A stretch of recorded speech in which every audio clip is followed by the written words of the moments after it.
Welcome to Soul Purpose Healing, where we invite our ancestors to join us to bring forth truth, love, and light.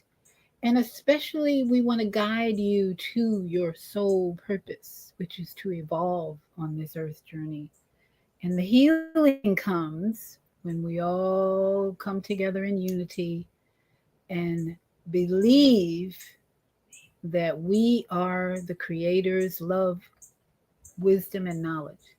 So we're going to start this evening with the seven prayer of the seven galactic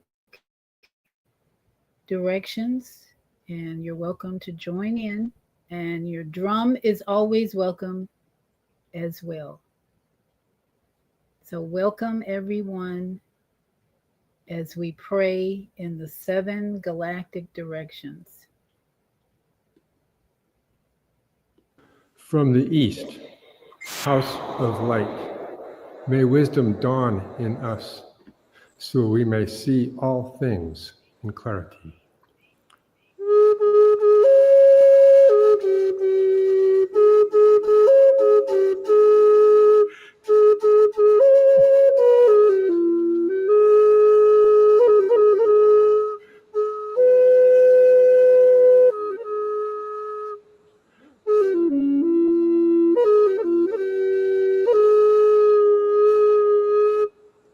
From the north, house of night, may wisdom ripen in us, so we may see all from within.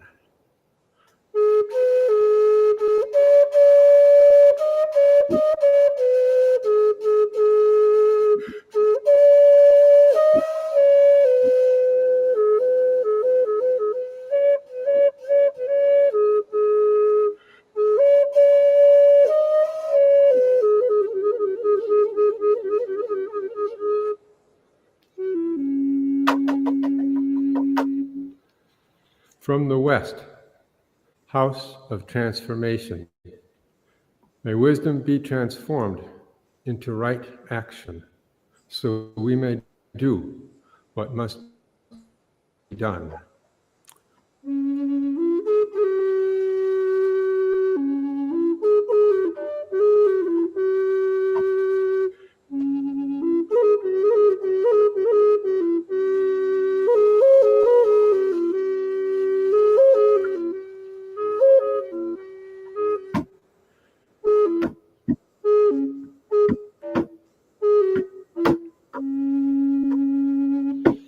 From south, house of the eternal sun, may right action reap the harvest, so we may enjoy the fruits of planetary being.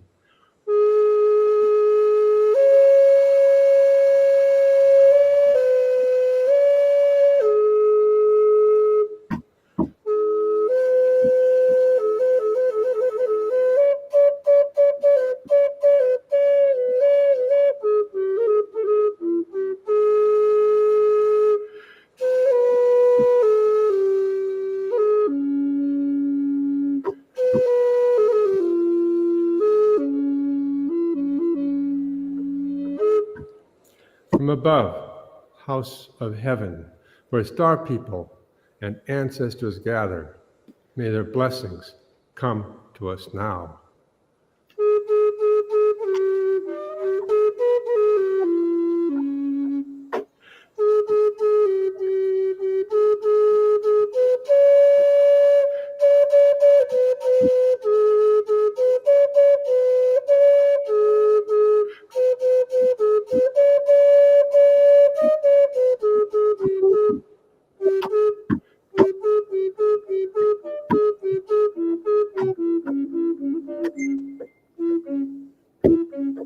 From below, house of earth, may the heartbeat of her crystal core bless us with harmonies to end all war.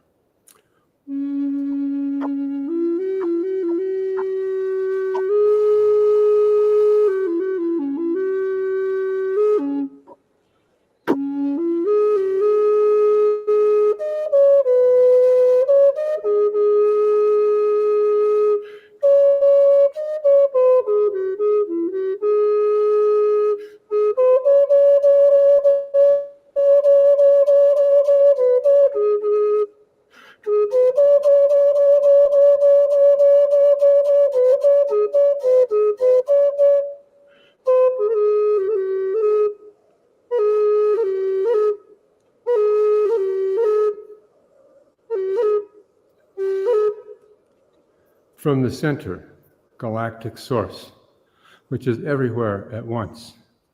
May everything be known as the light of mutual love. Ayum Hunabku Eva Maya E Maho.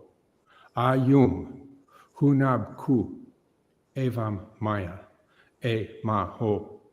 Ayum Hunabku Evam Maya E Maho.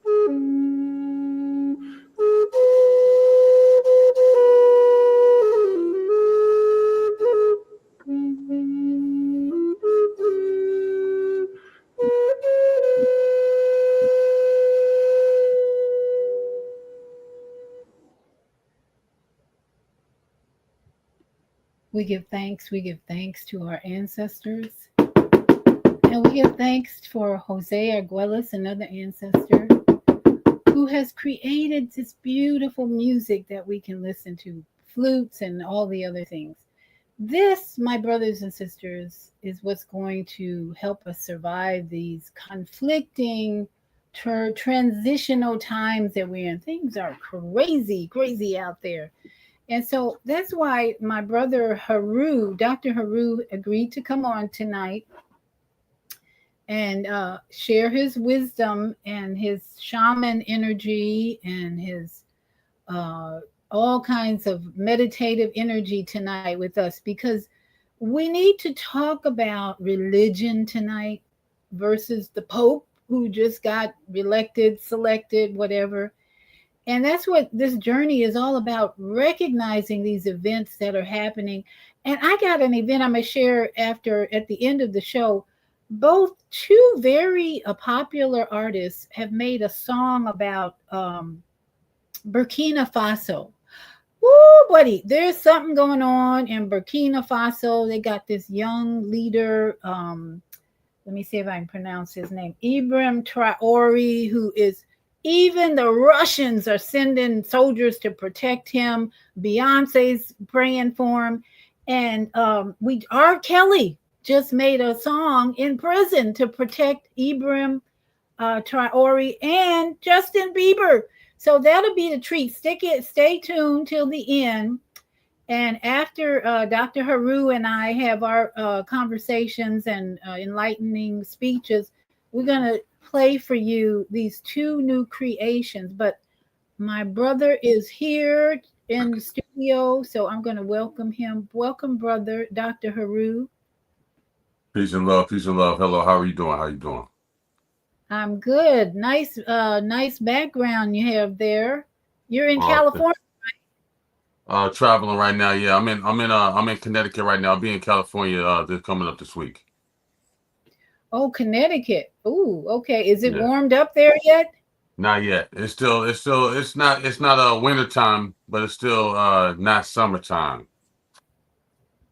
I understand. Florida has been in between spring and summer for the last month. I think we done hit summer now, but it's raining a lot. I'm so grateful for the rain in Florida, because it's been hot and not rainy, and now we're getting a lot of rain. So thank you for joining me. I know you got a busy schedule, busy life, but things are happening fast, if you haven't noticed. Absolutely.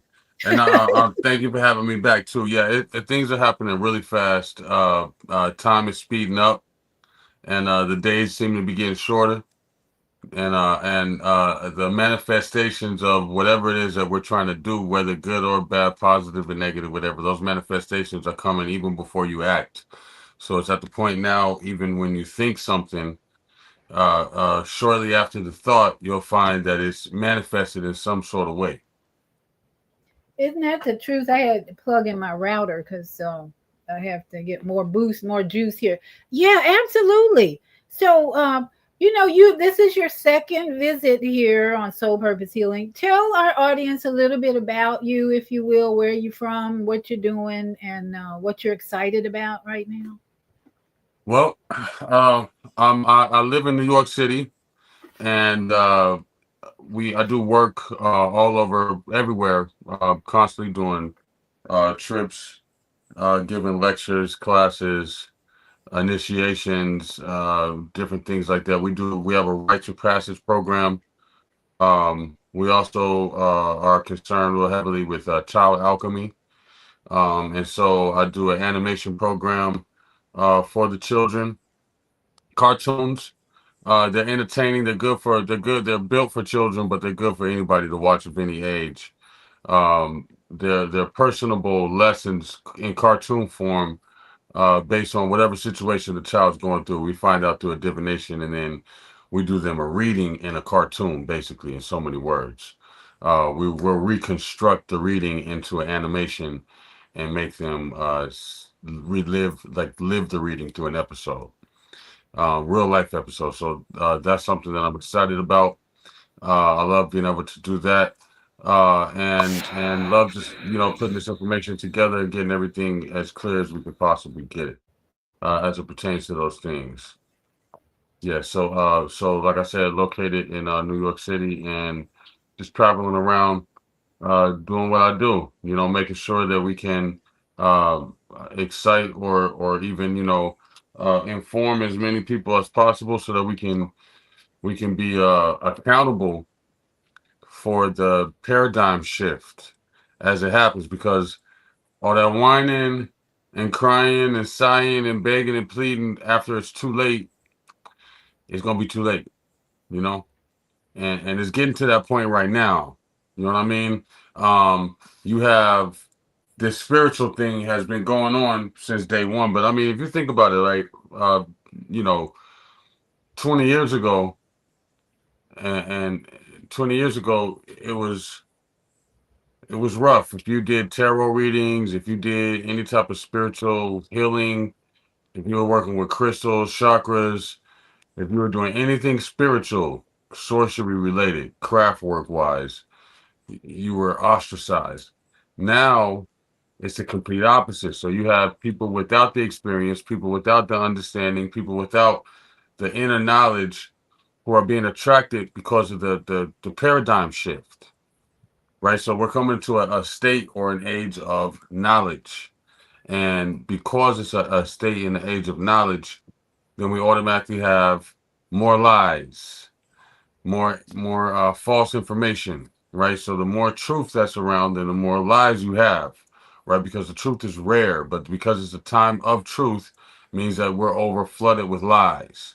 So you have to be able to find that internal vibration, that internal secret, that inner truth, to help you with those inner genetics, which we call energy, which is the inner genetics, right? To be able to tap into those inner genetics so that you can literally shift with the paradigm, because it is shifting, and it's going to be a very short time from now where, if you're unable to tap into self, and if your experience is secondhand, then you're going to have a different reality, because the realities as a whole are shifting. You know what I mean? Now, when you were first here, you told us a little bit about your Haiti background. I thought that was fascinating. How has that influenced who you are today? You were you born in Haiti, or your parents were born there? I was born in Haiti, and the way that it okay, so basically, you have to have internal heritage. You have to have an internal a bloodline or a lineage, a connection to be able to go back. So this is one thing that separates modern day sorcery or magicians or magic and the traditional old school way, is traced back. It's separated because there's always a lineage. There's always a line that you can go through, a hierarchy, if you will, so to speak, to where you have your parents, you have your grandparents, you know, you have an actual direct bloodline that you can trace back, and you can say, I am so and so. This is where my line comes from. This is who I am, and this is who backs me up. Versus saying, hey, I read this book, abracadabra, boom. You know, so it's a difference. And a lot of our people in particular who have been cut off, separated, dislodged away from their direct bloodline, and anyone that they have in their bloodline was definitely probably a Christian or otherwise. So they didn't have those magical practices in their bloodline. But what one thing I'm trying to press is the fact that you come from how many millions of people? How many millions of people are in your direct bloodline, right? So what you know is generally based on the last 3, 4, 500 years, right? So before those 500, 400 year period, what was going on? Now, most of us have been cut off, so we don't really have that. But what you'll see is that when you get one ancestor, you'll get them, and they'll bring up another one. They'll bring 2 or 3 with them. They'll bring 4 or 5 with them. They'll bring 10 or 15 with them. And next thing you know, you have a whole mirage of ancestors. So the way that you find out, anybody who is wondering who these ancestors are that they can call on, what you do is you identify them when you're asking for their assistance because they're in your bloodline, right? And you are the investment that they're protecting. You just don't know how to talk to them. They don't know you don't know how to hear them or whatever. So what you do is that you talk to them to identify them through their characteristics. Those who excel in strength, speed, wisdom, morality.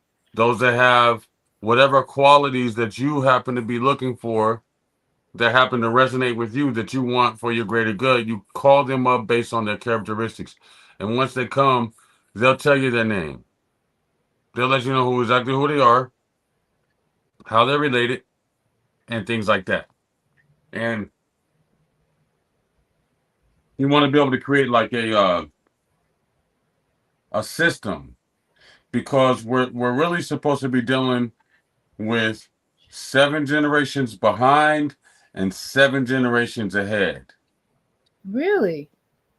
We're supposed to be dealing with 7 generations ahead and 7 generations behind, right? Wow. And Okay. this gives us a parameter, it gives us a border, a perimeter to be able to work with the direct bloodline. So you can actually be called back. You can be called back. If you transition, you can have your grandkids or your grandkids actually have somebody that they can talk to, and it's not a mystery of who your ancestors are, right? So we're living right now as future ancestors. That's the bottom line. So when you understand that it's bigger than, oh, okay, me and I'm a Aquarius or I'm a Aries or I'm a this or I'm a that, right?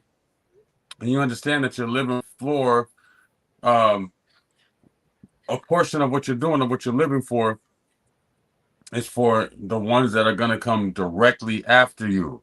And if you've busted your ass, right, you've got all this information, you've gone through all this lessons that you've spent an adequate amount of time on this planet learning in this incarnate, in this corporal form. You've learned, you've gathered experience, and you're just going to die and then be done with it. You know what I'm saying? It makes no sense. So you want to be able to impart that information up, and you want to have a clear line, a clear, precise shot to where if they want your assistance, they can call you up and you can come back. Now they'll say, "Oh, okay, this is bad or whatever," because like we've been brainwashed. So like if you look at the Bible, for instance, and this is something that I learned as a child, and nobody told me this. They were reading me the story of Samuel in the Bible, right? And I said, okay, Samuel was cool. And then Samuel died. And when Samuel died, Saul went to the Witcher Endor, right? He went to the Witcher Endor and he summoned who? He summoned Samuel. Now, the Bible didn't say it was an imitation. It didn't say it was a demon. It didn't say it was anything. It said Samuel came up and said, why have you disquieted me? Why have you woke me up? Why you bothering me? What you want? And then he went on to tell him what he wanted. And Samuel told him, you're going to die in this war. This is how you're going to die.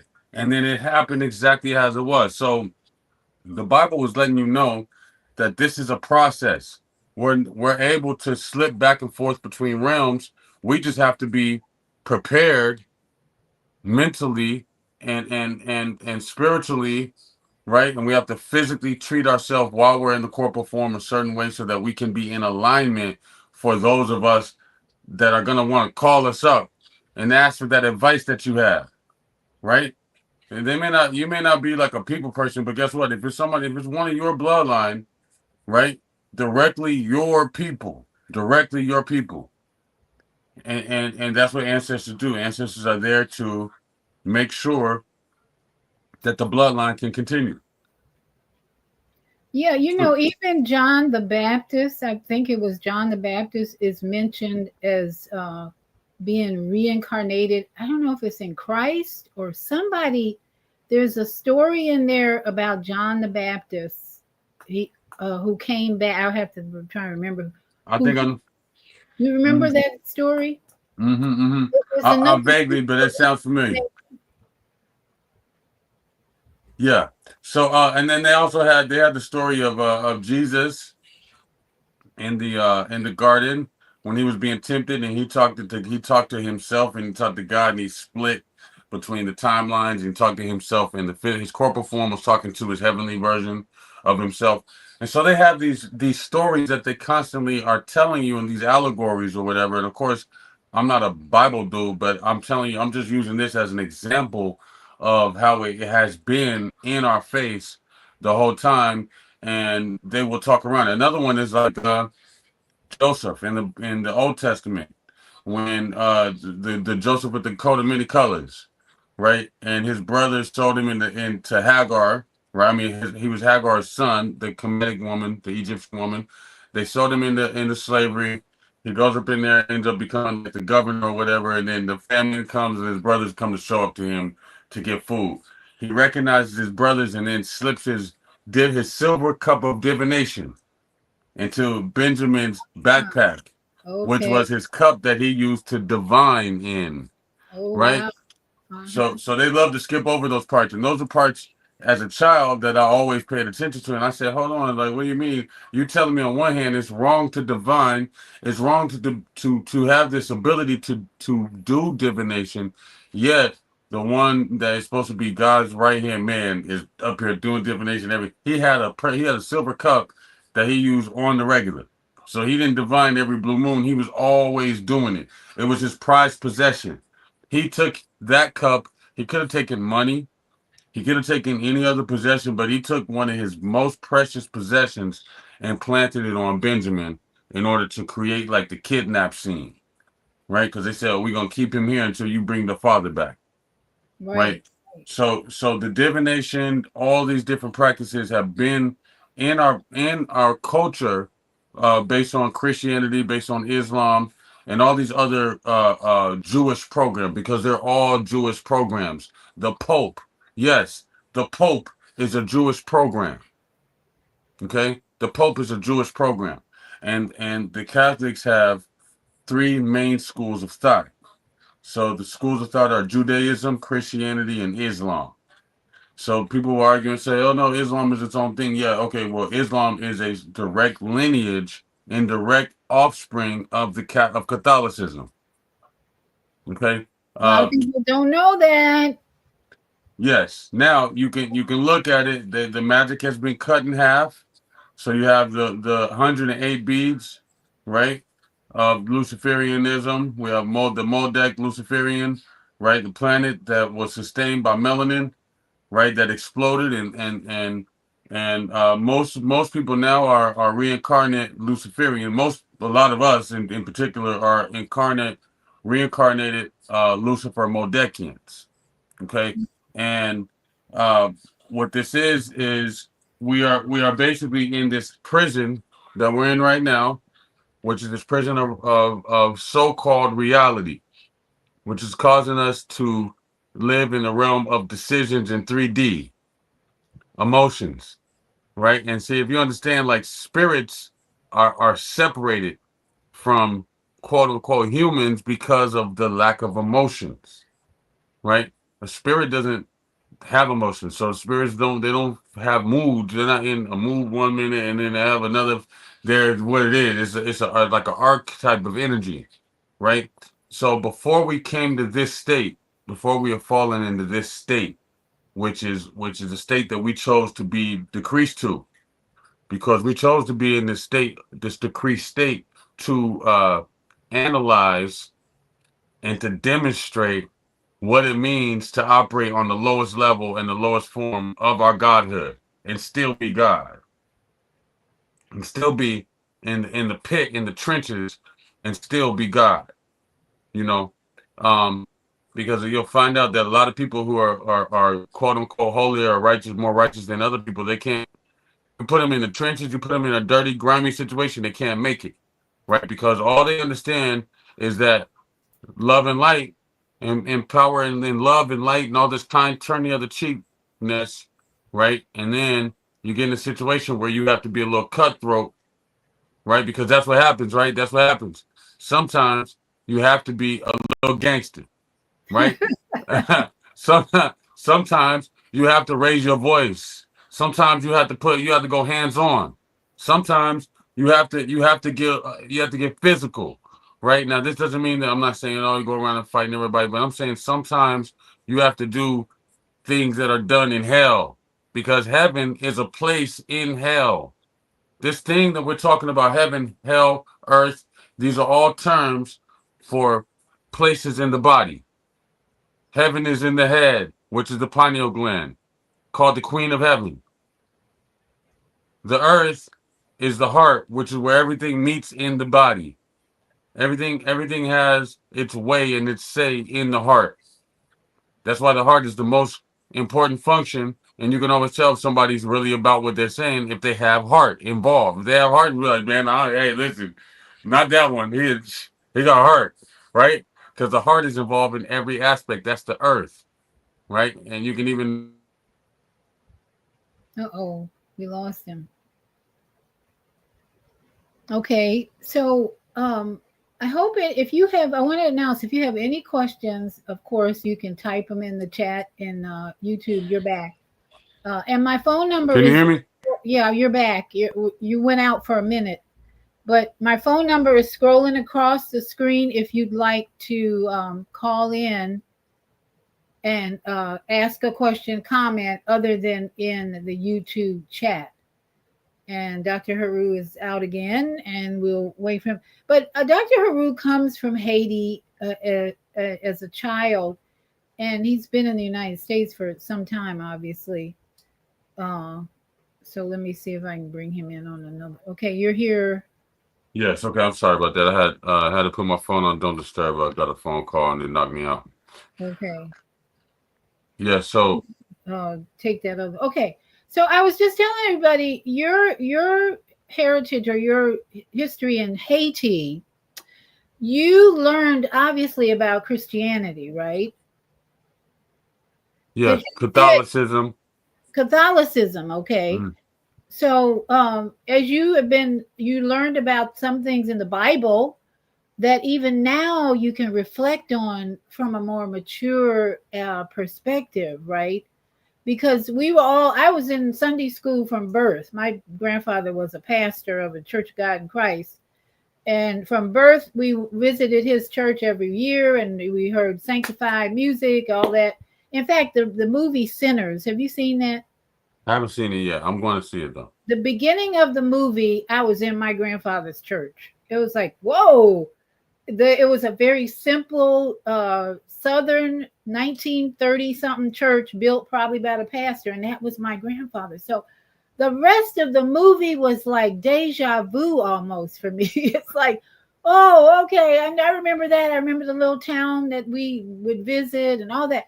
So there's a lot to learn in that movie, and there's very few people who didn't enjoy it. But the ones who didn't enjoy it, I was like, whatever, that's your opinion. Go somewhere, sit down, because you just don't have the same experience, for instance, that you had in Haiti that brought you to 2025 with a whole different perspective because of the spiritual journey you've been on, because of the fourth dimension journey you're on. All these things we're evolving in really do shape how we see, like a movie called Sinners, right? So Hmm. I'm sure you'll enjoy it. You probably have lots of insight on it. But I want to go back to let's talk about Catholicism versus Christianity. There's a new pope. Some people are all excited about. And what's your perspective on that? Because they're saying he's got a drop of black blood in him. He's from Chicago, my hometown. He's from Chicago. So there must be some significant signs in this new individual human showing up. What's your thoughts on it? Well, I feel like they have for a long time they've been working on cloning, and they have been playing with these classifications: Homo sapien, Homo genius, Homo erectus. They've constantly played with the classifications of people. They have amalgamated and cloned and constantly created different realities for a long time, and this is just another manifestation of what they have going on, right? So I believe, in my personal opinion, I believe a lot of the people that they have, especially on television, a lot of these people are not what we think they are. They're not real in the sense of having a soul and being free willed and things like that, but they're actually robotic in some sense, because they're there created to pass on an agenda, right? Because they're there to put on a pedestal. They put them on a pedestal and show themselves as an example so that people can follow along whatever agenda that they have put forth and things like that. And that's all I think that that is another way to propagate or to subjugate the people in general and make the people feel like they have some sort of a leader, because that's what they're doing. They put them out as leaders and as examples for the people to be able to see, and distractions, you know, to try to get people to focus on, uh, okay, this particular thing, because now the government is really preparing for what we call Project Bluebeam, okay, where they're gonna fake the second coming of Christ. What they're going to do is they're going to have a hologram, and we've been talking about this since the 70s. Okay, they're gonna have a hologram of Jesus Christ in the sky, second coming, the rapture, and all of that, and they're gonna get people like that through this hologram, and that's what I believe they're setting up for. They're setting up for this massive fake event where they can set it off, because they're gonna do these travel bans again very soon, right? They're going to lock everything back down as they did in 2020. But this time, 2020 was the practice run, and this time is going to be a little different. And they're set. Everything is a setup. So you believe none of what you see and half of what you hear. Well, even there's even talk that Trump is setting up martial law. So that's kind of a tease to what you're talking about. The lockdown. It's going to take place in a different way. But then you know about the Jesuits, right? So that's what the Catholic Church has represented for a long time. If you've been doing any studying, right?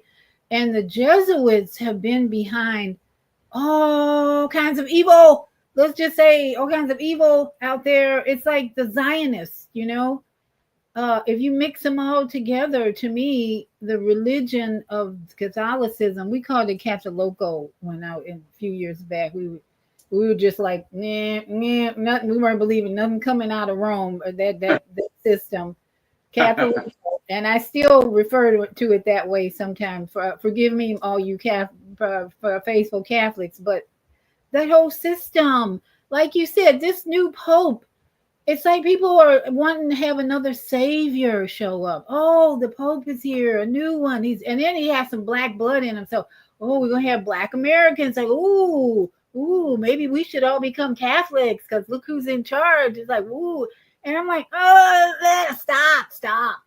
That's exactly. Now look. They did the same thing with Obama, right? Yeah, Did the same thing with Obama, right? Because it's like dangling somebody in front of black people and say, "Oh, he's black," like he's a little trinket. Oh, he's black, and then black people got to stop being so dumb. Just because somebody's black doesn't mean that they're down for you. That they're down for the same agenda, they have the same stance, that they have the same understanding about things. That doesn't mean anything. It means nothing actually. Now the thing is, uh, uh, the first pope was black. We know that, right? The first God was black, and so knowing that the first God was black, we also know the first devil was black. It doesn't that blackness that doesn't matter, right? Because you can have a black person whose melanin is unactivated. That person is toxic, and not in the sense of this new age toxicity. I'm talking about toxic, like old school toxic, okay? Because the melanin works against you if it's unactivated. It works against you because it wants to be moving. So instead of it charging you, it's pulling in, and it'll cause things negative to happen until you activate it, right? And having black blood in him is just another distraction because look what they did with Obama. Obama messed up how many indigenous laws while he's sitting there. I'm talking change. He's doing all that in front of all the people all day long, and literally behind the scenes, he is destroying the indigenous laws. Work that was done in the United Nations for years and years ahead of him. He came in and with the stroke of his pen dismantled all of that.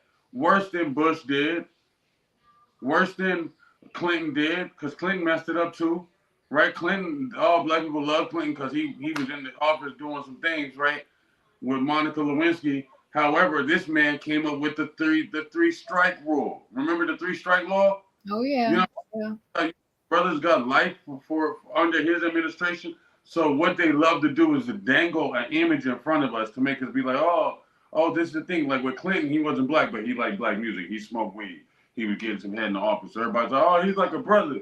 Oh, he's like a brother. But meanwhile, he put y'all in jail for life.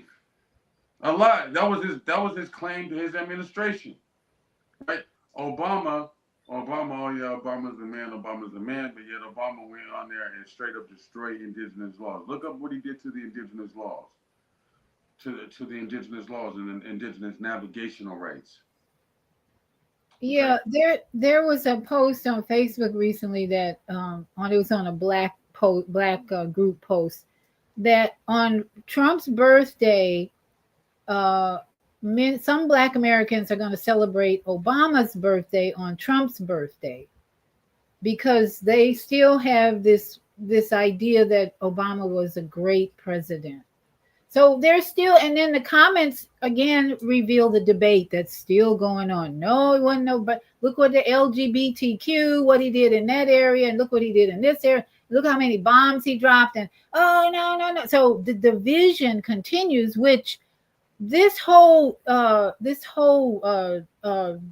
dimension we're in is all about. They're trying to divide and conquer. Would you agree? absolutely.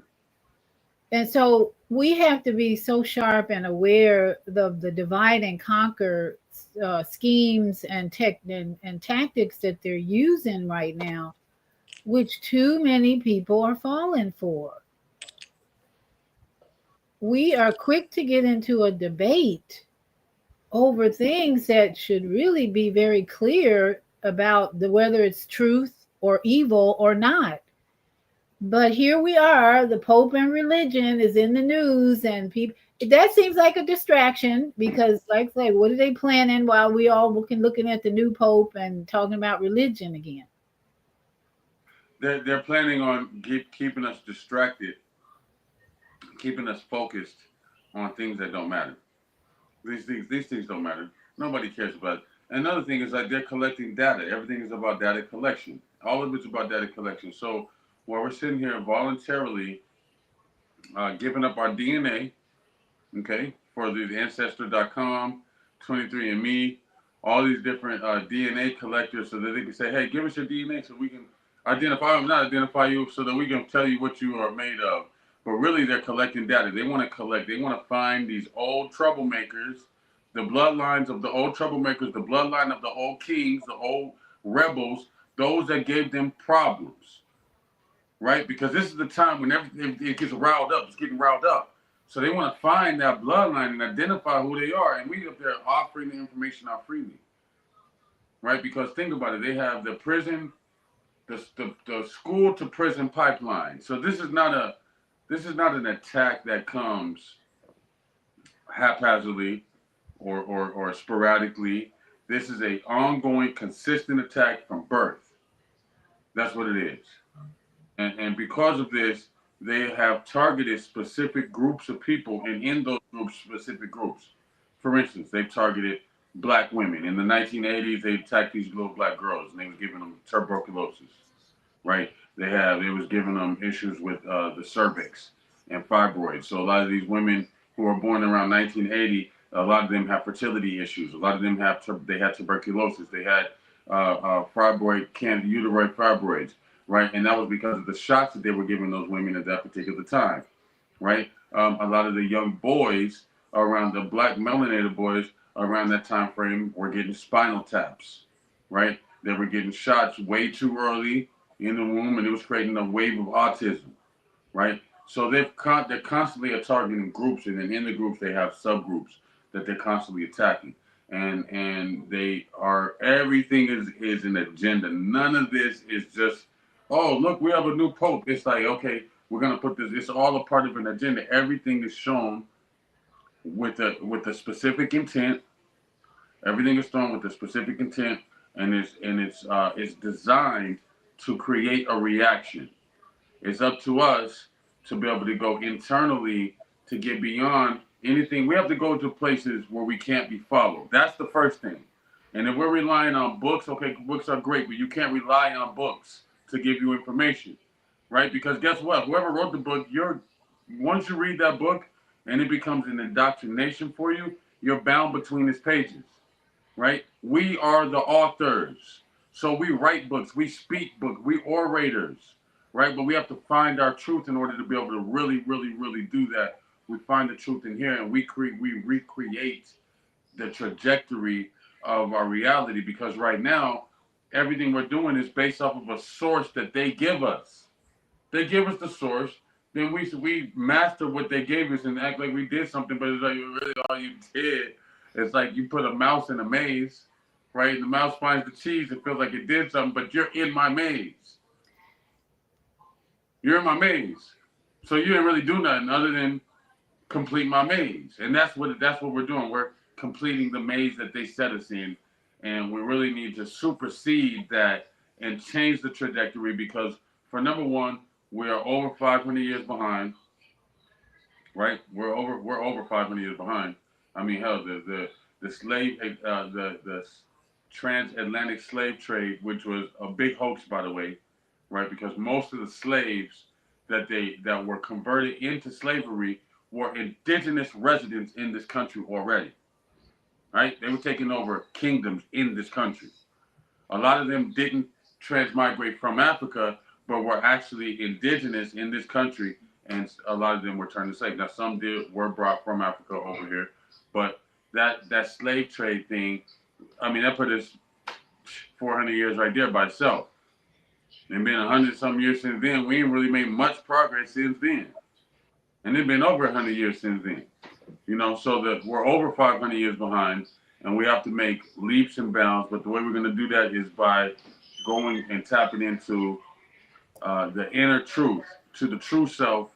And we're not going to find that there's a book. We're not going to find there's a book written that's going to lead you there.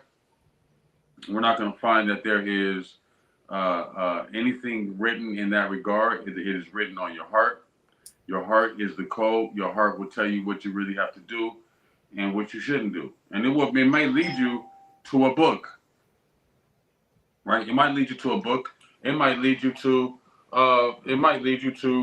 a doctrine or whatever, but your heart will guide you in and out, because religions all take sections or segments or fractions of the true self and build in on that principle. And once you find your inner truth, and you may slide through a couple different religions, right? You may slide through a couple different ideologies, a couple different schools of thought, collect what it is that your heart needed in that position, and then continue to move forward. And remember to never get caught up into a system, because you are the system, and it always changes. And so what works for me may not work for the next person, right? But I can be like, come on, let's go over here, and then we can get over here, and then we can do the thing, and then I can say, you do it like this, and you can say, okay, well, it doesn't really feel right, let me try it like this, right? That's how you find the answer. That's how you find the truth. is by trial and error, by experimenting, by practicing, by testing the water to see exactly what's going to happen. Right. So, Brother Kwame says earth is heart, just spelled from who? I don't know who. He so says, right, all you're doing is taking the H at the end of heart and putting it in the beginning, right, right? And you have heart. If you take the H at the end and put it before the E, it becomes heart. right. Take the put it at the end, it becomes earth. So that makes it so much more important. Like you were saying, books can only take us so far. And a lot of people depend on the Bible to be their source of wisdom and everything, the answer to things. I had a friend who every time we would have a discussion, for instance, about yoga or meditation or anything, well, that's not in God's word. And I said, well, where does it say it's not? Where does it say that? Well, I don't know. It's just not in God's word. I said, but what about going out into nature and looking around and seeing, how animals behave in terms of meditation, and they just could not separate themselves from that book. That book had to have the answer to whatever problem came up, and if it wasn't in there, then it was some new age. Or and I had this discussion so often with this person. I just said, okay, this person is not ready to evolve or come out of that book. But how many people have you met who are just stuck in that book or any other book and they can't move beyond it? I have not come across as many lately, but I have met a million of them, and it's okay because it's phases. You have to go through the phases or whatever, and it's a part of a process. That's a spell, right? That Christianity, that book, that's a spell. It took over 1,000 years. Okay, it took over 1,000 years to create this spell, and it took over 500 years to cast this spell. Okay, so it's a spell. It's a heavy spell. It's a layer, and it's okay. We go through layers, and if you really want it, see, the thing is that you have to be obsessed with knowing what really is. That's the thing right there, right? Because if you're not obsessed with finding out the ultimate answer to Truth, everything, truth. truth, if you're not obsessed with finding the truth out, you will get right next to the truth, and then something else will come and knock it out the way, right? And you'll end up back into the lie. So you have to really, really want to commit to the truth, because the truth is also, when it reveals itself, 9 times out of 10, it's gonna correct and change some of that bullshit that you're doing, right? Some of that you're doing is gonna delete. The truth is gonna be an automatic opposition to some of your normal ways and some of the ways that you prefer, that you favor. The truth is gonna. It doesn't even have nothing to do with that, right? When you ask a question and you're looking for the truth, you're dealing with something completely different. But when the truth is revealed, it will affect everything around you, not just that one thing. And that is why a lot of us get caught up on that book, right? Because that spell is strong, right? Now the thing is that if you don't have the obsession for truth, you're just gonna be lied to, right? Because you have to say, look, I'm gonna find my way about it here. I'm gonna find my way about it this, and nothing's gonna stop me.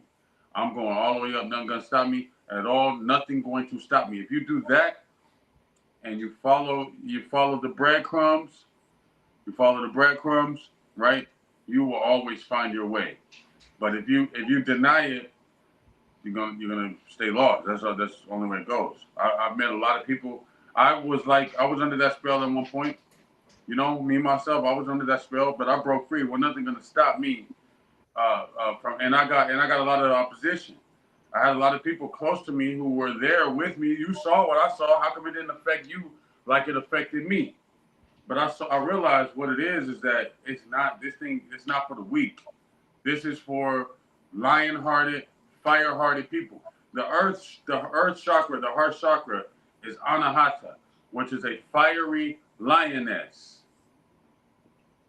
This is a fiery lioness of energy. Okay, this is not a soft Cupid baby diaper wearing man thing. This is a lioness made of fire that is protecting and patrolling the heart. The heart is protected like this, right? The heart is not like this. This is not the move. This leaves you. Even the rib cage does this. The heart is well protected at all times. So this concept is getting us jacked up. This is the concept that's hurting us, not this. This is the one that protects, and we need that protection. And the heart leaves you wide open. It takes everything from self. It takes everything, all the work and the hard work that you as an individual put in. It takes that and it delivers it over to uh, false, false, false identities. Well, here's a little history that connects to what you're saying. Kwame says, while St. Augustine was a prominent Catholic figure and philosopher, he was not the first black pope. Pope Leo the 14th, whose birth name is Robert Francis Prevost. So that history right there, to me, reminds us that even this system of Catholicism has these names and figures and identifications, and we're talking about the system is the problem, not the people so much. But we still need to recognize the system is a spell, and these people are who are under this spell, like this new guy. He's still part of the system. I don't think he's going to bring anything new to the system. He's going to work it in a different way, though. The Jesuits are the Jesuits. And that, like you said, I love what you said. This is a strong spell, Christianity and Catholicism. It's a strong spell that is not easily broken. But I think those of us who broke the spell, this was our assignment. From Star Seed of Light coming in, it's like, okay, your assignment is to break that spell. So I went through all the denominations, grandfather preaching and all that, but at some point I'm like, that's time to break the spell. It's like, before I reach 70, got to break the spell. And then you're right, you have people in your life who are like, what do you mean break the spell? This is the word. You got to stay in the word. It's everything. And I'm like, no, I think my assignment originally, divine assignment, was to break the spell, like you said. That's right. Now, the interesting thing is vicarious filii Dei, right? So they'll let you know right there, if you study this history of the Pope and the English kings and things like that, the Pope wears the Dogon hat, the fish hat, right? The fish hat of the Dogon tribe, right, which is direct lineage. This is African Dogon, okay? I have a Dogon. This guy right here is Dogon, the one in the middle. He's Dogon, okay? Mm-hmm. And the fish people, right? And yeah, he calls himself the Vicar Filius Dei, which is Vicar of the Son of God, so Son of God on earth. That's what he calls himself. That's the title, okay? We know that the Pope, the priest, the cardinals, the bishops, we know they have a little issue with their molestation. They can't keep their hands off the little boys. Everybody knows that. We all know that. We know what the choir boys be doing. We know that, right? So how can you listen to somebody who first of all is a big homo, a big time homo, who's also never been married, won't get married, but he's like, oh, I don't want to get married, but he's gonna be a marriage counselor? What are you doing advising families when you're molesting children? Let's call it what it is. The thing is, everybody want to sugarfoot and go around the cap. Like, let's not talk about all the other. Let's talk about the elephant in the room, because we know who these people are, right? We know who they are. We can say whatever, all that. Oh, you got black in it, but listen, you represent the beast. That's what it is. You represent the beast, and the beast can only do beastly things. That's it. There's nothing else going to come from that. The only thing that can come from it is beastly type behavior. You know what I'm saying? Until they actually sit there and call out, they won't call out none of their priests that have been doing this to little boys for centuries. Have you ever heard them say, oh, we disciplined, we did whatever, we excommunicated them, we executed them, We put them in jail. We did nothing to them. They didn't do it because they are them. So they Yeah. done nothing to the priest. They cover it up. They Yeah. hide it. And then they moved the priest to another location. That's how that's been working. They Because spread they've it. had women who've come out. There was a great documentary about the abuse in the Catholic system and how they were just moving these people, especially in Boston, I think it was, where they have a strong Catholic police system. And they would just take these priests who were guilty and put them in another parish somewhere else. They never got punished. It's I mean, crazy. look at your girl, the lady, the humanitarian Catholic nun, Fauci's mother, Mother Teresa. Yeah. Teresa is Dr. Fauci's mother. You know Dr. Fauci from COVID-19? That you know what that has come out, and boy, when Catholics hear that for the first time, how dare you say that about the Holy Mother, whatever. And I'm like, well, it's like truth is here and it's up to you to accept it. Thing is that they know it, right? So you have she was very much accused of child trafficking, which Yeah. is not far-fetched it's not like a far-fetched accusation, Right. right? I mean, based on the organization, based on what the organization did and what they're known for, would it be far-fetched to think that they would dispatch a specific one to oversee it? That makes perfect sense. Yeah. And Fauci, look what he did. He did the same thing, right? He came up there and said, "Oh, this problem." He gave all that speech like it's so peaceful. Meanwhile, he was the cause to get the people to go along with it. So we see the bloodline. You see what the bloodline does. Look at Bill Gates. You have Margaret Thatcher, who was the one that created Planned Parenthood, and she said she created Planned Parenthood because and she put it in every neighborhood because the black man was a weed that must be exterminated, and she's dealing with genetics and genetic annihilation. Well, look at Bill Gates, her grandson. What is he involved in? Genetic annihilation, COVID shots, sterilization, murdering hundreds of thousands of children in Africa and India, right? On calling it vaccinations, but it's not a vaccination. They're getting shot. Pew pew. They're literally getting shots. They're getting shots. He's shooting children, and we could call it nice names like vaccinations, but he's shooting children. That's what the doctors are doing. So we understand that these are direct lineages. This is what they do. So this new beast that's coming out, he got some black in him. Well, we know black was the first beast, baby. We know that because black was the first god. Black was the first god, and black was the first devil. It's the truth.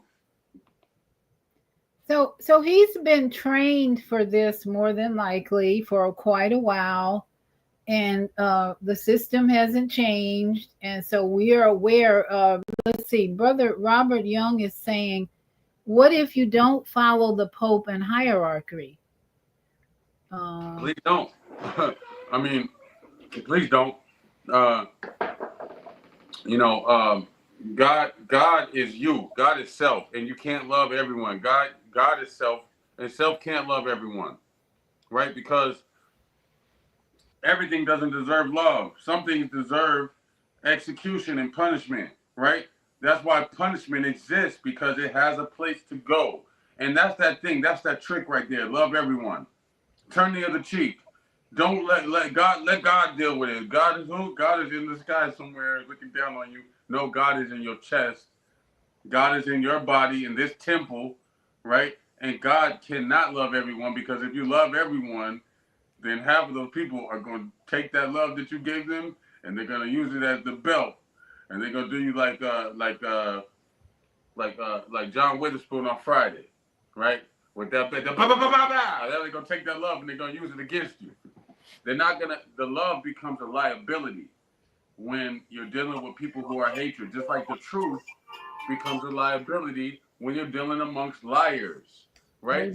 When you're in the pit with wolves, you can't come in there all fluffy lamb-like, because guess what's going to happen? You're going to become a snack, a lunch, and dinner. You're going to be a meal, and every time you get ate up a little bit of, somebody's going, I don't know, come take another bite about your ass. You ain't nothing but a fluffy snack. That love that you want to have, that love that you want to have for people, it only works when it's reciprocated, right? If we can't, that's the thing. We have to not waste our jewels. Love is a jewel. We can't waste that love where it doesn't belong. That's a part of this thing again, right here, right? We have to protect the heart. We have to protect what we invest in.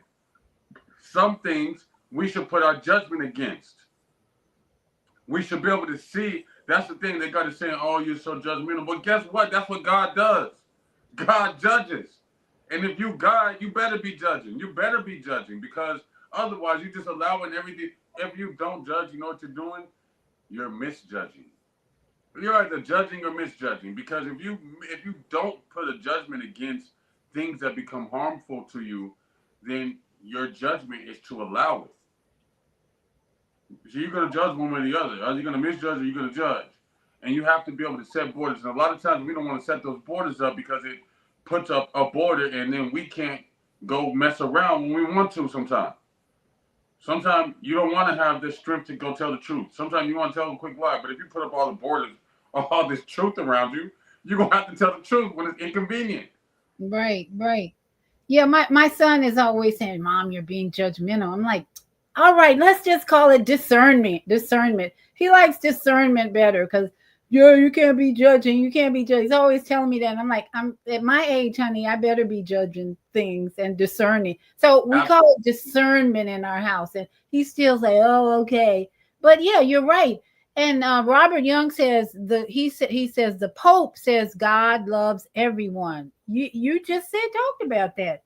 That's what if that comes out of the Pope's mouth right away, that's kind of a red flag. Yeah, I don't know. Yeah, what loves everyone? Well, what is that? Let's define love, and then let's define God too, because that's a whole that whole thing. The Pope says God loves everyone. Okay, first define God, and then define love, and then we might be able to understand whatever you're trying to tell us, whether it's true or not, because that Right. statement is not going to be accepted by everybody. Yeah. Well, okay, so I mean, they do say God loves everyone because, first of all, they say that speaking from the victorious Filii Dei state of point of view, saying that he is with his title form. When the Pope is in his title form, in his title regalia, in his title form, he's wearing the robe of a Dogon priest. He's wearing the hat of a Dogon priest. So he's already fronting. He's already imitating. That's not no Dogon. Okay? You know what a Dogon looks like? That's not a Dogon. All right? They have the Dogon hat, the Dogon robe, but you're not a Dogon. Right? They're imitating you. Right? They're imitating your bloodline. Right? So that's the first thing. So they're saying we speak for God and God loves everyone. No, that's not true, because if God loved everyone, then why would in that book there be an eternal hellfire? Okay? Okay, because some a lot of people gonna get jacked up when God does quote unquote come back. A lot of niggas ain't going. It's gonna be a lot of people who ain't gonna be getting that love inside. You have Armageddon. You have all these different themes of God not being loving. First of all, if God loved everyone, how come you can read the Bible and in the first 3 chapters he's already kicking niggas out the Garden of Eden, Yeah. right? And killing thousands. There's thousands that get wiped out when they in the desert, not obeying Moses. He just wipes them out. So yeah, it's a lot of contradiction there. But yeah, we got to be careful about what comes out of this Pope's mouth, because we're going to be deceived. They're already trying to deceive us. But Kwame has called in, so I'm going to let Kwame. Your mic is open. Yeah, good evening, Brother Haru, and good evening, Sister Viata. Good evening. Yeah, and we're being challenged by this new order, and the thing that you're looking at, that's why I just sent you. You got to do your homework, and you're looking at. You got Leo just popped in here. Francis just died. Francis appointed him to be the cardinal next in line because he was down there in South America where Francis was the only pope that came out of the West. And now you've got Leo, who's now the first one coming out of America. You know, and this is all part of Opus Deus, in which, you know, Vance is a part of this, and the Christian order, the Christian nationalists are getting out. Because you got to remember, Francis was the fourth pope to visit America. And the part for him coming to America was to re-establish the papal bull. And this is why he went before the Senate and the Congress, and he made the statement. And then before he left, he went to the prisons and making sure that this system is going to stay in place. And so what we're now looking at, you know, this whole thing of this new order, because Leo, if you understand, we're in the time of Aquarius. Is that correct? In the era of Aquarius? Yeah. Yeah, we're moved into Aquarius. What's the opposite of Aquarius? Leo. Leo. What is the Pope? Leo. Leo 14th, but Leo 13th was the order in which dealing with poverty and labor. You have to look at the order in which he's taking this name and taking this title, because Leo the 13th, when he was the Pope, he was establishing dealing with poverty and labor in the 1800s, and that was the time of what? Slavery, just ending. So we're looking at a system that's already everything's been already written and put in place, because the part for what we're experiencing is this is the end of the Piscean era. This is the end of the fishermen. And this is the order of Aquarius and Leo, the divine feminine.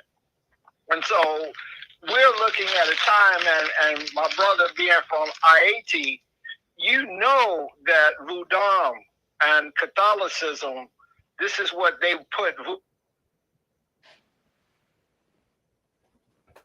Wait a minute, where'd you go? Of worship.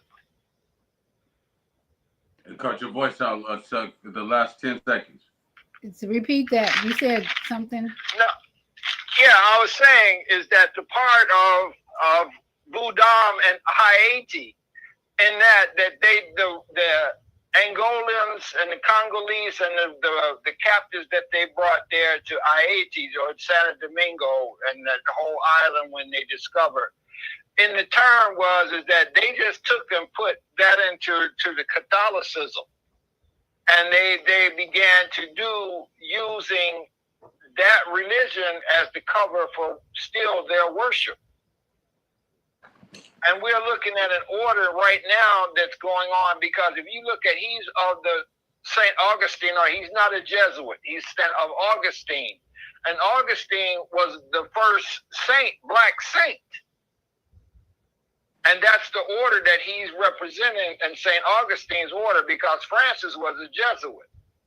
He was the law and order of the Roman Catholic Church. So you got to understand what Catholicism and how they're playing this role and trying to keep what they did in 1455 with the papal bull. But all of this was done long before the papal bull in that order, because the Portuguese and the Spanish, and if you look at what just happened with the sun knocking out all of the power in Portugal and Spain and most of that southern part of Europe, is that this is the thing that's happening with the order of our divine order, because we're getting the sun and the alignment of the planets is changing this whole planet. And then our solar system is shifting. And we're in a place that we haven't been in 26,000 years. So this is what we're now in getting ready to face. And we're now moving, when the brother was talking about the Homo sapien, we're moving from a Homo sapien to a Homo spiritus. And that we're becoming the crystalline beings that we were meant to be, and the activation of the 12-strand DNA is being activated right now in our children. We had 3, now our children are now double helix and 10 strands almost now. So it's all in divine order. The artificial intelligence that they're creating is them trying to take their last vestiges of this crypto. And if you look at what crypto means, crypto, especially crypto side, monoside, it means that this is a memory that they're trying to keep alive, and it's not going to work. The whole thing of their new system is to an end. Yeah, absolutely. Dr. Haru, you have a response to that? First thing I say, he's spitting fire, boy. You spitting brother, son, horse, bro. You came with some heat, man. I can love building with you, man. I can hear it right now. But absolutely. I mean, the thing is, they're focused on downgrading the DNA, right? On changing the DNA code so that it's downgraded. Meanwhile, this was done systematically while our DNA was upgrading automatically. Right, because of the era and the procession of the ages and switching and where we are in the eons, our DNA was actually being upgraded. We have, and another thing you mentioned, the double helixes, because they've been showing the single helixes. When they show the DNA code, they always show you one helix, right? But really, there are 12 double helixes, and we are the original 12-stranded people. So I like what you said also about the children being up to that point, being that they are up to the double strands, and up to sometimes it's up to 10 of them, which is going to be because we're not going to come into this Aquarian state fully until about 2055. Okay, and so the children, which will probably be like our grandchildren or somewhere around that age, they'll be the ones that will be fully at that. They'll be having those double strands by that point. We have also with the zodiac, where we have to remember the whole idea is to become the completion of the will, instead of being a section or fragment of that, which is the same as the DNA. Right? You have double helixes, 12 of them. Well, and that's why you've heard that statement that we're using only a tenth of our brain or 10% of our brain power. We're not using all of our brain power, and that's referring to the DNA strands. That's referring to the fact that we have more access, more capability through our DNA, and that's why they're actively downgrading the DNA, right, through these vaccinations and different things like that, and through the indoctrination. So they're trying to say, oh, look, we have somebody who's really like a valuable person who is actually, oh, this is the new pope and he's got black. Hey, look, he's like you, he's got black in him. He's from America. Oh, yeah, look, he's like you. To try to make him more relatable. Yeah, right? yeah. But really, at the end of the day, it's a part of the same system. Yeah. It's a part of the same system. And in order for us to really break free from the system, we're going to have to become the God in self. We have to become that deep. It can't be us looking outside. It can't be us reading 50 billion books, which is a great thing to read your books, get your information. But the information from a book is always secondhand, and it can never give you what you're looking for. The information will only be learned when you experience it for self. Yeah. That's how we. Yeah, and you mentioned the jab. So that kind of segues into DARPA. I have learned so much about this DARPA, which stands for Defense Advanced Research Projects Agency. This brother, this guy Sachs is his name. He did a talk about the mRNA.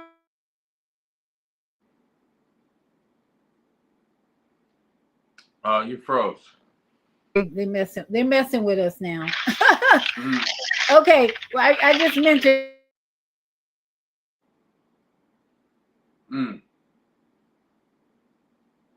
That's crazy. I say that. I'm going to say the D. Professor Sachs was teaching about this Defense Advanced Research Group are the ones who put out the COVID virus. So that since 2020, that was a program, that was a plan that was initiated, what he was saying, by this Defense Advanced Project Agency.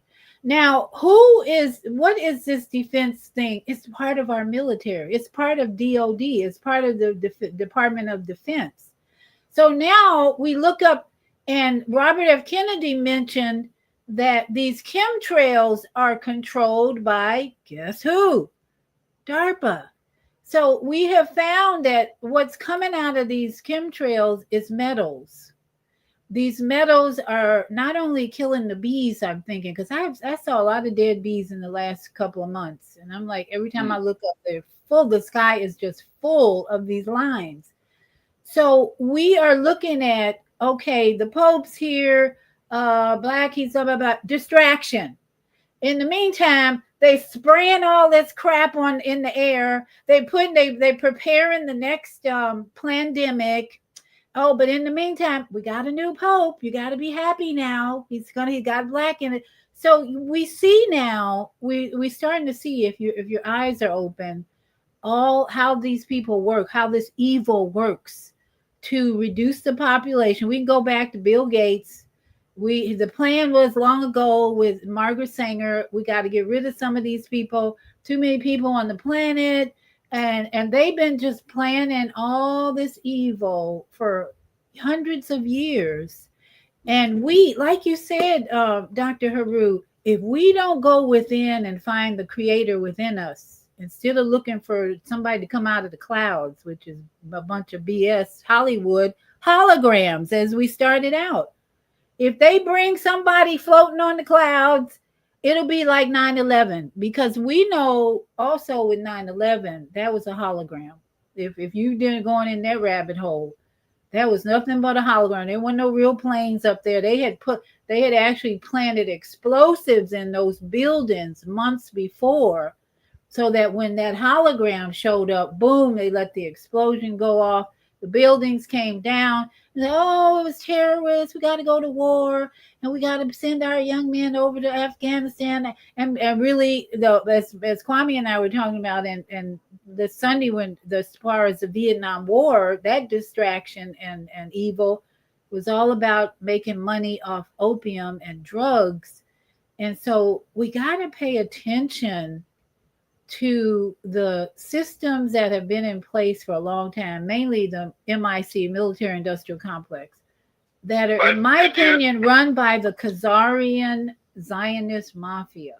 That's where we go. That's where it all ends to me, is that there's certain groups who've been promoting this evil on and on and on, and we cannot be distracted by the new pope, is what it comes down to. Kwame, you had something to say?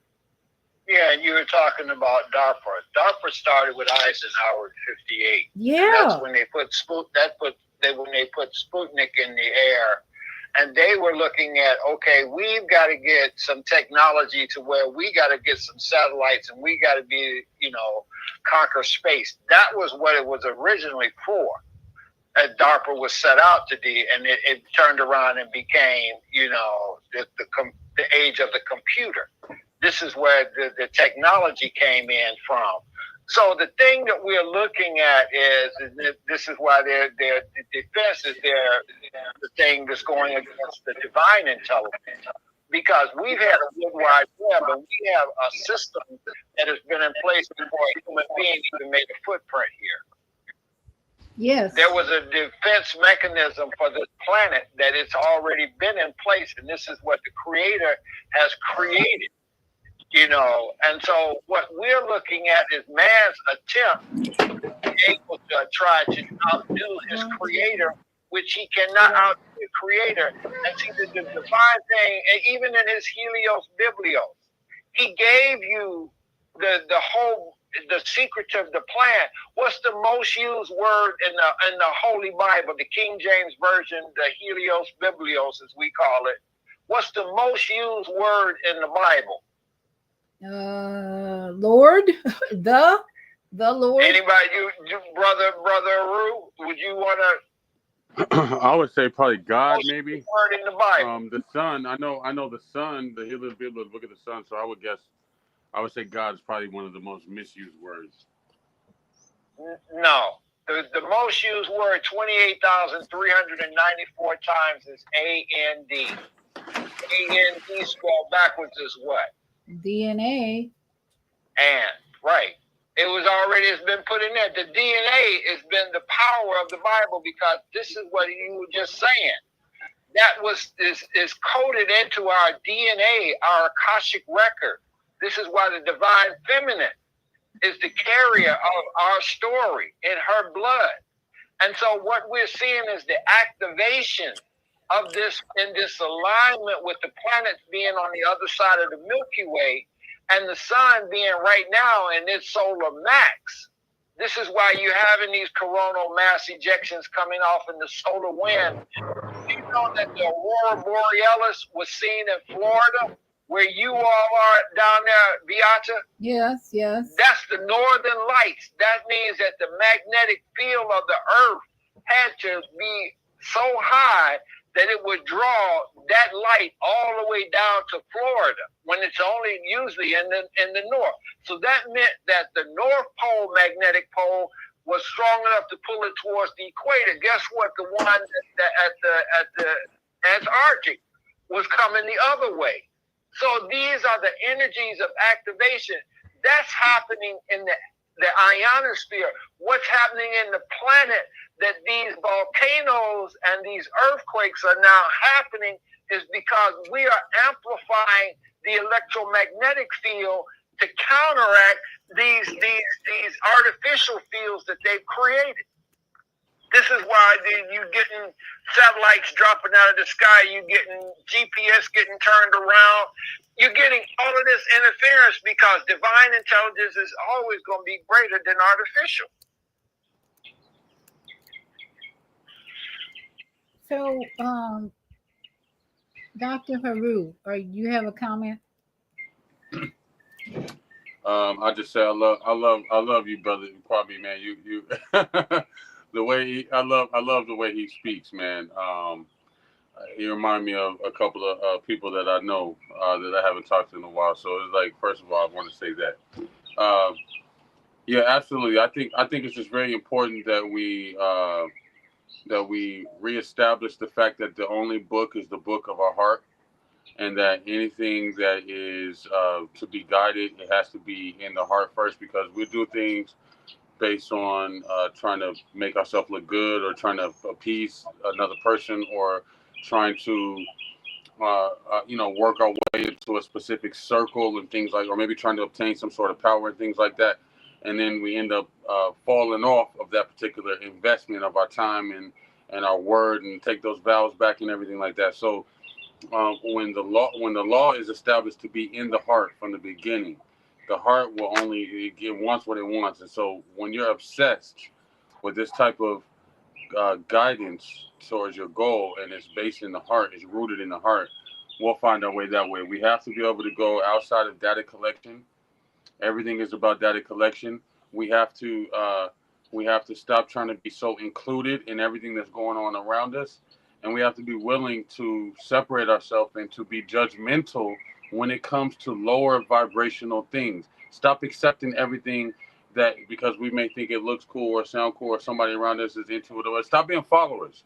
We've never been following people. We never been the type of people to just follow. We set trends.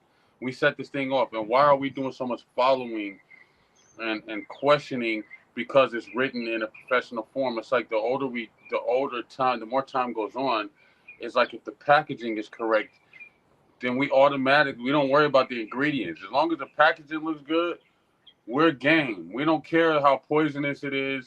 If it's put in a nice package, it's almost like we're willing to overlook the ingredients, right? And we're making poor spiritual diet choices. We're making poor physical diet choices. We're making poor decisions because we're looking outside of ourselves, and we're looking to find God through a mirage of different external sources. When in actuality, we have a lot of the elders, Dr. Layla Africa, who transitioned a few years ago, Dr. Francis Cress Wilson, who also transitioned, Dr. Delbert Blair. We have Dr. Sabi. We have a lot of, if you want to get into information, these are some places that you start. You have Dr. Jewel Pookrum, right? We have elders who have come and have compiled a lot of information. We have a mirage of different doctors who are medical doctors who found out about melanin and and different things like that, who went on to go against the system and to be able to try to include information to kind of let the people know what time it is. So we have to just start looking for the uncool route, the route that's less traveled, and have to start be willing to be unpopular, be willing to be called names, and be willing to be called stupid, and let people say what they're going to say, because people will always find something to say. They'll find something to say, and most of the time it won't be good. Matter of fact, you'll find that if it is something good to say, it'll be in private to you alone. It won't be out in public. Most people will praise you in private, right?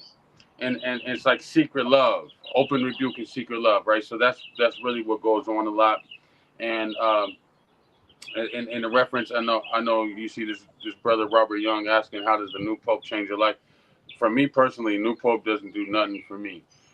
Specifically, it doesn't change my life. It doesn't direct me one way or the other, whether it's one pope or another. I know that the administration is going to do what it does, but we know we change one beast for another beast, and that's just what it is. You know, I'm not Catholic. Doesn't affect me. I'm not Christian. Doesn't affect me. I'm not Islam. I'm not any of that. So the Pope, and what the Pope is going to do, the Pope is going to do some popish things, right? He's going to do some popey type things, and we have to be ready to just be aware. Number one, I'm going to tell you what it can do, and a lot of people aren't going to want to hear this, but it's time to get out of the cities. It's time to get away from the major cities. It's time to be outside of the major cities. Why? Because the cities are going to be the first ones to get locked down. The cities are gone. Once they decide to take down the cities, if you're in the city, they lock you down. You know that from COVID. They shut down the highways, right? They had curfews, statewide curfews, right? Adults, it don't matter. Curfew, get yourself inside. You can't drive on the highway at nighttime. They have no problem shutting down the cities. So it's time to get out of the cities. It's time to grow your own food, right? Be responsible for your own food, which is going to be hard. Most people are so into the system that they're addicted to grocery stores, DoorDash, Uber Eats, right? The convenience of it all. But we really need to be having our own food. Even Walmart's delivering. Even Walmart's delivering. You know what I'm saying? So the thing is that as long as they can get everybody on that wave right there, we don't have anybody making their own food, and they can control what you eat on every level, whether it's vegetables or synthetic foods. They supply everything, right? So that's another thing that we're going to have to do. And with the Pope, this new Pope, I would say that it's even more severe right now to be self-sufficient, to try, which is not going to be easy, because how can half of the people actually transition to off-grid? It's not, so. And if you can't, moving out of the city involves finding a location where there's a farmer's market, or where you have people growing enough food where you can go to that location. Like in my area, I have tons of farmers around here in Orlando, and we even have a blueberry farm like less than 5 miles away. In fact, 2 blueberry farms. And we have another farm that has animals. They sell meat, they sell all kinds of things right from their farm. So when you have to get away from the city and find this type of environment where most of the environment is people growing their own food, where you can participate in the farmers market and support your neighbors' businesses that are helping feed your family. Basically, that's what it's really about. Supporting neighbors who are doing that. And getting away from the synthetics of the foods, right? Yeah. Staying away, because I mean, like a lot of times, like, a lot of people aren't gonna just jump up and move at it, right? But you can do your diligence. Stay away from the synthetic foods. Stay away from. I mean, if you're living in a neighborhood, if you're buying a house or you're moving to another area or whatever, you want to try to stay away from the wires, right? Some neighborhoods have a whole bunch of wires over that, all that radiation and everything that they're putting out there. Like when we move in these certain areas, we have to know what we're doing. You can counteract that through the organite pieces. There's different things that could be done, but we have to take it seriously. So I'm saying on one extreme, yeah, move out the cities, right? That's the best case scenario. A lot of times that's not going to happen, but Yeah. there's a plethora of things that we can do. Yeah. In the meantime, and we have to act like it. We have to move like we care what's happening. And it's not like, oh, I'm aware of, I know about it, but do something. Because, hell, I mean, listen, they're coming for these babies, right? The ones that are like 15 and under, man, they're coming for them. They've been coming for them. Matter of fact, they build prisons right now. They've been building prisons based on the number of fifth graders that they have enrolled in the local area. Wow. So they can tell, how many fifth graders there are. Based on that, they'll pick a number and say, okay, so many of them are going to be in prison by the time they hit 18. Let's build these jails over here, so it'll be ready for them. And I really feel sorry for these Black women who are addicted to these blonde wigs. And I'm just say it because I see so many of them with the synthetic hair. You talk about synthetic hair, synthetic clothing, synthetic food, and that's the spell. Dr. Haru, that's the spell. If you're not in the Bible, then the next spell is the consumerism, materialism spell. That you got to be looking like Beyonce and all these other false people, and you are going to be caught up in the deception and the lockdowns and all that because you're under this spell that you got to have these material things. Hold on, but look at this though. They made these Black women who had these original bodies, right? They had the big butts and all of that from back forever, right? So you have Black women who have the body parts like that now getting booty shots to look like themselves. You understand? It's like hold on, wait. What you do? You're trying to get a shot to look more like yourself, so that someone who's not you can tell you that you're beautiful. Right? It's a mental illness, and this goes with the synthetic hair. It goes with all of that together. There is a very, very large chain of melanated men who love Black women with their natural hair. There's a lot of Black men who do not like the fake body, the fake hair. We don't like that. Straight up, we don't. We prefer the natural look. Now it doesn't mean turn umfufu on us, right? It just means natural, right? Because a lot of times people confuse natural with like, ooh. They'll try to take the natural and be like, oh, they'll try to say like every time you're natural, you're supposed to, because like when you're looking natural, ugly or whatever, not naturally ugly, but like you just woke up, right? And they'll say, oh, she's natural. That's not, we don't mean like that. Natural means you, the real you, right? Authentic. Authentic you. That's the part that is, because we can understand from looking at that, especially as visual creatures, we can understand by looking at her that she is not caught up into the synthetic ideology. She's not caught up in the synthetic, she's not insecure about her natural state. So she can speak like she's supposed to speak. She can think like she's supposed to think, because we've been surrounded by synthetic thoughts as well. Synthetic food, synthetic clothing. And so I want to take this to a global level, and maybe look at or talk about this Ibrahim Traore. Have you heard of him? I have. This is the brother in Afrique, right? Yeah, he's in Burkina Faso. Nobody ever heard of this place before him. Burkina Faso, a big juju place. This is a place where they have big magic. Big what again? Big magic. They have big magic. They practice the old ways. They're naturally into the spiritualism, into the melanation and. Okay, so you got people all over the world. First of all, Russia sent military there to protect this man. Russia. And I'm not sure, maybe China did too. And what is the United States doing? They're trying to kill him. The CIA they have found out is trying to assassinate this man from what they're saying. Now, then you've got R. Kelly and Justin Bieber just put out a song about God protect Ibrahim Traore. What the heck is going? You know what? We are recognizing that for so long Africa has been colonialized and not taking power, taking control or power over their own resources and so much more. And are we looking at a revolution of sorts in Africa where people are building up their self image and taking back their land and their minds, even from the colonial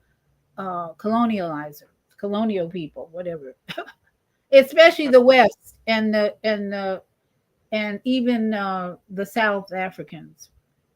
I think it's so exciting, and I want to play just a little bit. If you want to comment on that, and I'm going to play a little bit of these songs that they came up with. Right. Well, I mean, I'm just going along with you, and I'm understanding. I mean, I think that it's something that we have to really pay attention to, and we have to realize that being separated is actually to our benefit, right? And that it's them that want to integrate with us, right? Because every time they see us separated by ourselves, you have Black Wall Street, right? You have all these different knowledge places where you can see the prosperity come up, right? So that a lot of that desire to integrate is coming from their side and not wanting us to continue to go forward. Now, this is actually, I think, an AI creation, but just the fact that someone created a song, and even I think it was Beyonce said something about God bless Ibrahim Traore. But I just want to play a little bit of this song to help us see the rhythm and the energy that's being put out right now over a 38, I think he's like 38 years old, leader in the middle of Africa. This one is for the people, for the soldiers, the mothers, the land. I lift my voice to heaven high. Oh, oh, Lord, hear my cry. In the heart of Africa, I see a flame. A young man rise, they call his name. Ibrahim Traore, standing tall. For the love of his people, he risked it all. Bullets fly, but he don't fall. He walking through the fire, still. So I don't want to play the whole thing. I might get a copyright infringement. But that's the one that they created from R. Kelly. And then you got one that Justin Bieber created. And it's funny, both of these men have had some real challenges over the past few years. And so there's nothing like going into the studio and creating or just putting out a creation that directs the energy to one individual who's trying to make a big difference in the biggest continent on the planet. So this is a Justin Bieber creation. With love for a nation rising, God, hear our cry. He stood up in the fire with no fear in his eyes, fighting for the people while the whole world watched the skies. He said freedom like a prayer, he walked it like a vow. Now we lift him up, Lord, protect him now. He's a light in a dark time, a voice that won't fold. So that one is really AI created, but the message in it, go ahead. I'm sorry. It sounded like the same words, just different. Same words. I think the same words with the song. Yeah, a little bit different, but real similar. Yeah, exactly. So why do you think people are putting so much attention on this spot, on this man right at this time? I don't know enough about it to speak about it, but what I can say is that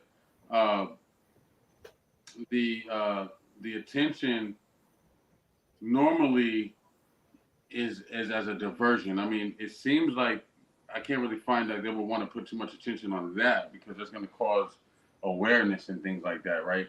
But Right. normally they'll use just events as distractions, like O.J. Simpson was a distraction, right? The situation with Puff Daddy, that's a distraction, right? Um, this situation, I would have to do a little bit more research on it to speak about it because I Yeah. don't know. I think that's what I thought at first. I would start thinking, like, why are we having so much attention on him? But Ibrahim just went to Russia to participate in some ceremony in Russia with all these leaders, and there's just a lot of protection around him.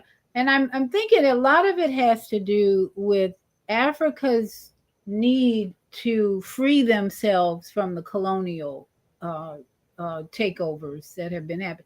This seems to be a season of freedom for Africans. They are waking up. They kicking out the French.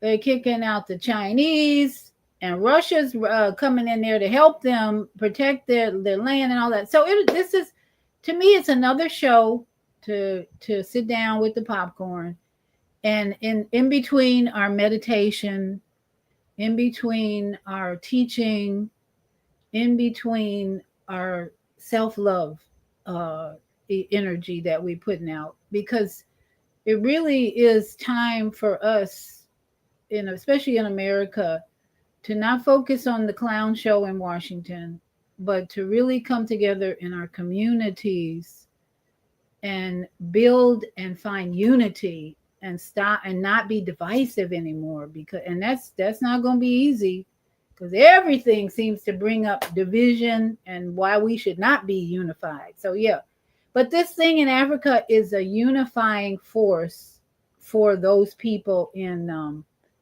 Burkina Faso, I think it's called. Burkina Faso. Now let me tell you something else. Now, Africa, it's only going to take one of these little mini revolutions to pop it off, right? Because Africa's been ready. It's been ripe.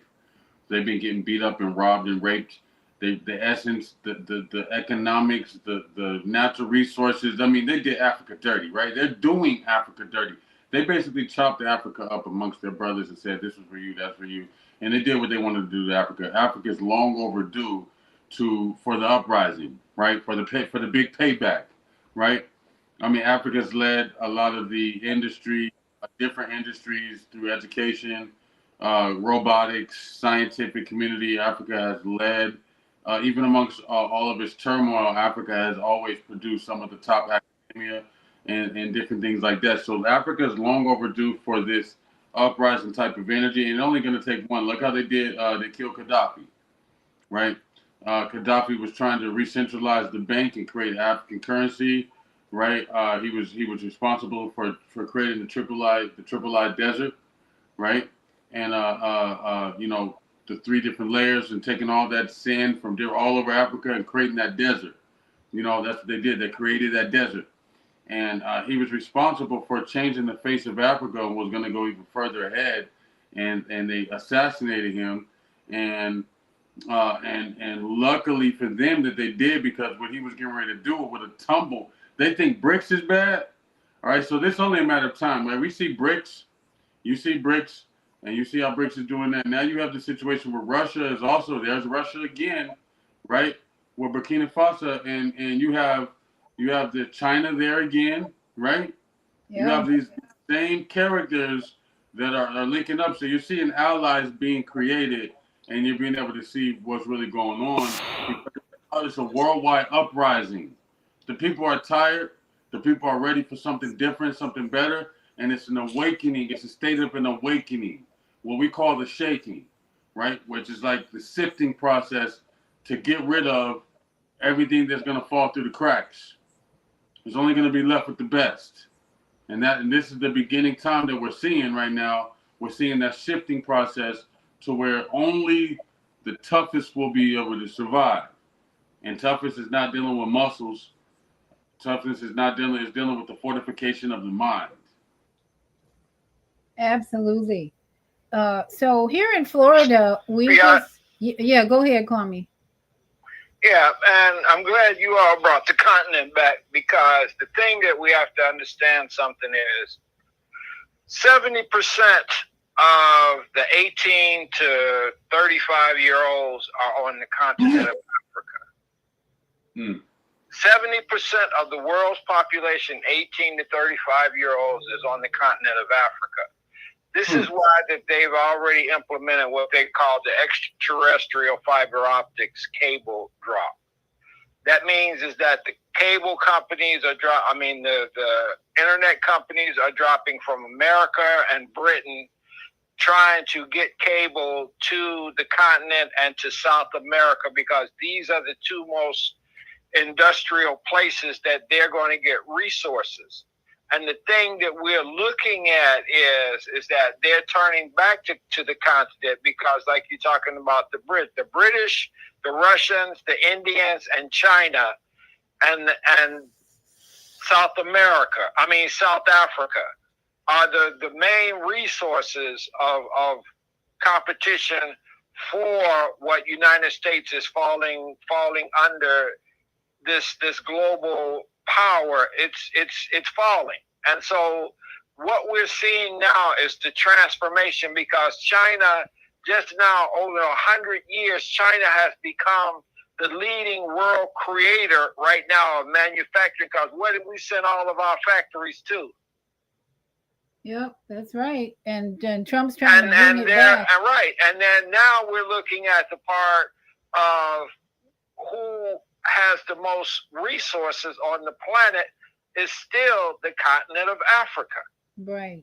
We still, Mother Africa has the most resources that is supplying the world, even in this part of having this technology. The resources to create technology comes out of the continent.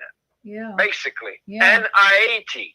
Yeah. And so what we're looking at is a global shift, because this is the time when I shared the part and saying, what era are we in? We're in the era of Aquarius. Pluto is now moved into Aquarius at where it was at 249 years ago, when we had the revolution here in America, the French Revolution in Europe, and the Haitian Revolution in Haiti. Now what we're having now is a resolution to that revolution that they had, forming what they call capitalism. Capitalism has fallen, because the capital is no longer the greenback dollar bill. They're using what? They're calling it crypto. Well, what is a crypt? A crypt is where you put a body at when it's dead. It's a dead body of power dying. So, unfortunately, I see a lot of African women wearing wigs these days. So I'm praying that they're attacking the women. Not attacking, they're directing their false energy, I would say. And what is it for? It's to weaken. The weaken. Wearing synthetic hair on the head disconnects us from the cosmic antenna connection that we need with the Most High, is how I see it. And they're targeting a lot of African women these days to wear those wigs and the synthetic hair. Well, what I just shared, the 18 to 35-year-olds. Yeah. Those are young women and men. Yeah. And the part you're looking at, this is the next generation of who are going to be the baby producers. We're producing more life on the continent of Africa than anywhere they're doing on the planet. Yeah, and even in China. Yeah, and Bill Gates has been targeting them as well, but I think they're waking up to Bill. They're banning Bill Gates from a lot of places. So we just let that continue to unfold, because people are becoming more and more aware of who he is and shutting him down. So things are moving, things are happening. And as we said, don't be distracted by the Pope and the religious system. And I want to encourage everyone listening, if you're seeing lines in the sky every day, you need to be taking action, because we in Florida, we just passed a bill to ban the chemtrails and to ban fluoride in the waters. But it takes action from the citizens to do that. I was calling my representative every day for the last 2 months. What you doing on that bill? What are you doing on that bill? And I was telling my Facebook friends, call your legislators to get that bill passed. And they dragged that bill out for like 3 months. Like, and it's Could I ask you a question, Beata? Yes, yes. Okay, you all got the ban on the nanoparticles and the chemtrails being dropped from the sky, right? Right, but you got to enforce it now. No. Because what they're doing now, have you seen where they're suing Coca-Cola because they're now putting nanoparticles in the drinks and in the food? Yeah, absolutely. So they don't have to have it falling from the sky. You're going to consume it for them. Well, if the ignorance is at that level, yes. But I think most of, especially in this community here, I haven't had a Coke touch my lips in like 20, 30, 40 years. I don't even know. It's been a long time. You can use Coke to clean your toilets. Now, if you got some Coke bottles hanging around, put it in the toilet. It actually cleans the rust. It cleans rust off metal. That's the only thing we should be using Coca-Cola for. Please don't put that in your body. Because as Kwame said, they're trying to sneak, not just that, but they're trying to sneak vaccines into the food and drinks. These people are at such a level. DARPA is just the tip of the iceberg. It's so much. They're like the start of this evil and wickedness. So we are doing shows like this to bring awareness to people, consciousness to people, that you can't trust your government, that's for sure. And you have to, as Dr. Haru, got to be growing your own food and forming in your own community, in your own cities, farmers markets. If you don't know how to grow food, find somebody in your neighborhood who can grow some food, and then you all grow food enough for 2 or 3 families. That's how it's done. But no more of this depending on grocery stores and your government. Forget it. They got plans to eliminate the population, reduce the population. And as long as you are falling for the systems they have put in place, you're next. They're going to have another pandemic coming out. And we got to be wise about these pandemics. We don't need a jab. We need wisdom, and we need unity in our community. So we have really spent almost 2 hours together. Thank you so much, Kwame, for chiming in. And Dr. Haru, you got any final words for us? I mean, I think it's all been said. I wanted to reiterate that, like what you just said on the recap. We don't have the knowledge or the skill to grow food. We can create the co-ops. You may have space. You may have another person who has skill. You may have seeds and don't have the skill. So it's like you can always find people. If you can find a nice knit group, just maybe 1 or 2 people, just a couple few people, small groups to kind of start making those things happen. And also to be aware that like the brother just said. Oh, sorry. Go ahead. Be aware. Like the brother just said that they'll get you one way if not another if you let them, right? So by you're in Florida, they don't do the nanotechnology and all that in the water, fine. But then if you go drink a Coca-Cola, they're going to give it to you that way, right? So we have to be aware. We got to be smart and act like we're in the middle of a war. If we can start to behave and act like we're in the middle of a war, then we'll start to do things that protect us better than just praying and believing in some kind of sky god to kind of come and help us, which is something that's never going to happen. We have to actually take action and be actively protecting ourselves so that we can move towards our enlightenment. And that's the thing. So that's all I want to say. I want to say thank you for having me. It was nice being back. I enjoyed myself. All right, we look forward to you coming back in. And don't forget, my new book is on Amazon and Barnes and Noble, From Fear to Faith in the Master Design. This is your manual for prevention of disease, because every day I go on Facebook. I have 3 breast cancer groups that I'm connected to. every day women keep coming on. I just got diagnosed with cancer. In fact, Judge Lynn, I don't know if you remember, Judge Lynn, it's a sister who was on TV for a long time. She was one of the judges. She just got diagnosed with cancer from somebody sent me a post on her, but she lost her husband suddenly, like 2 years ago. He went into a hospital for surgery, and he died. And she has been suffering with that for online on social media, sharing her suffering. And now she has some type of cancer. So every day I'm seeing women coming on these posts saying, I just got diagnosed with breast cancer. Now I know, and I think we suspect the jab is part of the problem. Turbo cancers are showing up, and they actually said 3 to 5 years after COVID we were going to see this. Some people didn't believe it, and they went ahead and took the jab, thanks to people like Jesse Jackson and all others promoting it. But now it's starting to show up. It's like blows my mind every day that these women show up saying, I just got that, and should I do chemo, and should I do radiation? I'm like, hell no. But that's what they're being told. So get my book and share my book. It's an ebook from Amazon, $7.99, and you'll figure out how to prevent it, number one. But then there's lots in the book on how to overcome it, and it's basically from what we're talking about, becoming conscious. Go hug a tree. That tree's got a lot of energy to help you prevent everything and anything and help you heal.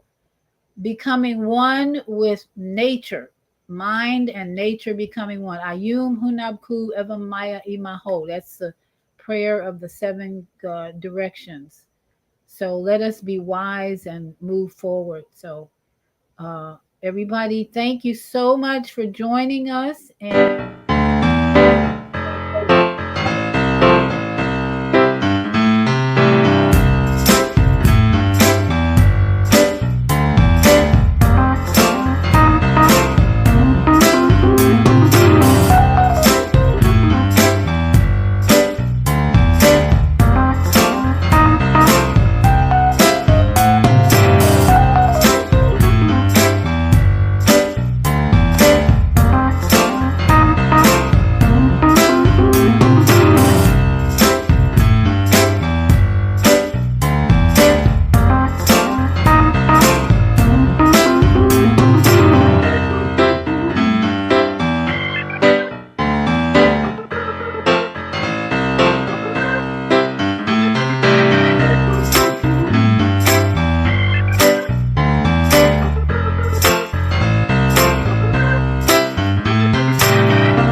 Thank you.